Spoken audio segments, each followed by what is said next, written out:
The emphasis of this video is on 3 non-traditional forms of communication in an instructional setting. In terms of the communication model, verbal communications and body language focus on encoding and decoding the message by the sender and receiver. Listening focuses on decoding the message by the receiver. They provide the volunteer leader with some cues and hints to aid them in instructional settings. When encoding the message, consider the following techniques to enhance your communications with participants in an instructional setting. Stroking includes statements which praise and compliments the actions of an individual or group. The instructor notes, "John, your paddle stroke looks really good." Harmonizing. Harmonizing includes statements which smooth troubled waters and works towards creating a sense of we-ness. Sarah complains, "John dominates. I find it difficult to get a stroke in correctly." The instructor notes that actually you were doing quite well together. It is a team effort. You both have a lot to contribute. Gatekeeping. Gatekeeping includes determining who speaks and who doesn't. It includes making sure everyone has a chance to speak. The instructor notes that we haven't heard from Sarah yet. Sarah, what do you think? Tension reducing. Tension reducing includes encouraging stroking and other things to relieve tension, negative feelings, and accentuating the positive. John complains, "I'm getting tired and frustrated. We covered a lot of distance today." The instructor responds, "You should be proud. Today was a hard day. It is not far to the campsite." Information seeking and giving. Asking for or providing relevant or critical information which is pertinent to the group's task. John complains, "I'm having trouble making the canoe go where I want it to go." The instructor asks, "Show me how you do the stroke." John does the stroke, and the instructor responds, "Try doing this." Testing. Testing includes checking with the group to see if it is ready to take some action or decision. "You guys really look beat. Are you ready for a break?" They respond with, "Good idea. We need a break." The instructor responds with, "Let's take a 10-minute break." Some responses not included here include opinion-seeking giving, dominating, and clowning. People communicate with their body language as well as verbally. The following are a couple gestures that may be helpful in an instructional setting. Defensive. You are talking and making a point. You see a student cross their arms. It suggests a defensive posture. There could be several interpretations. Perhaps they may disagree with what you said. They may have doubts or questions about what you said. They are defensive because they want to think about what you said some more. Or perhaps they are simply resting their arms. Which is the correct message?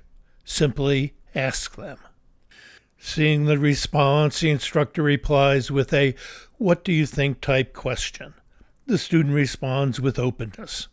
She opens her arms with palms open. The instructor assesses her response. Doubt. Rubbing your nose with an index finger is a classic gesture indicating doubt, or in some cases, no. Again, there may be several meanings. Is it disagreement with what you said? Did they doubt about a passing thought suggested by your comment? Or perhaps they rubbed their nose simply because it itched. Again, consider asking the "what do you think" type question. Another doubt gesture is rubbing behind or beside the ear with the index finger. Usually it is accompanied with looking down and away from the instructor. Again, consider the "what do you think" type question.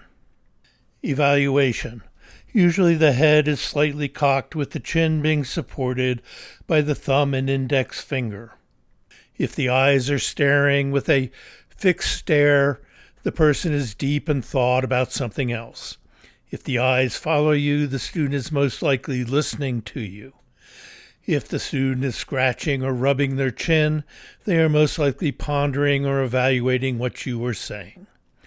Boredom is not to be confused with evaluation. Generally, the palm of the hand is supporting the head, and the eyes have a glazed or spacey look. Frustration.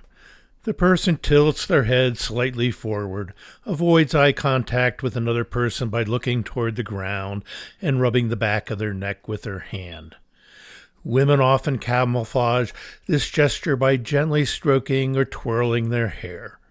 Try suggesting the following comment: "Is there something wrong?" Or, "Is there something that I can help you with?" Steepling. This gesture is more likely associated with the instructor. Steepling indicates confidence. Typically, people use a low steeple. A high steeple indicates extreme confidence. If you are displaying a high steeple, you are most likely on a roll, preaching, lecturing, and pontificating. And you are probably not listening to your students. Listening is an often overlooked instructional skill. It provides important feedback. Perhaps the most important rule of good listening, that is, if you are talking, you aren't listening. Equally important is that if you are thinking about what you're going to say next, you aren't listening either. In the two-question leadership model, the leader listens carefully to what the follower is saying, and along with their behavior, enacts a variable leadership style to meet the follower's needs. The statement, "My canoe isn't going in a straight line," suggests a different leadership response than, "I'm apprehensive about the trip tomorrow." Listening to what the student says determines what the leader does. In the three-step debriefing model, the leader needs to listen carefully to what the participant is saying. Using the previous example, "I'm apprehensive about the trip tomorrow," is an emotional statement suggesting feelings. Applying the three-step debriefing process, the leader focuses on the facts and begins by probing for more information. In a discussion with the student, the leader assesses whether the student has sufficient skill and experience to handle the trip tomorrow. Based on listening to the student, the instructor moves to specific steps they could take tomorrow to reduce apprehension.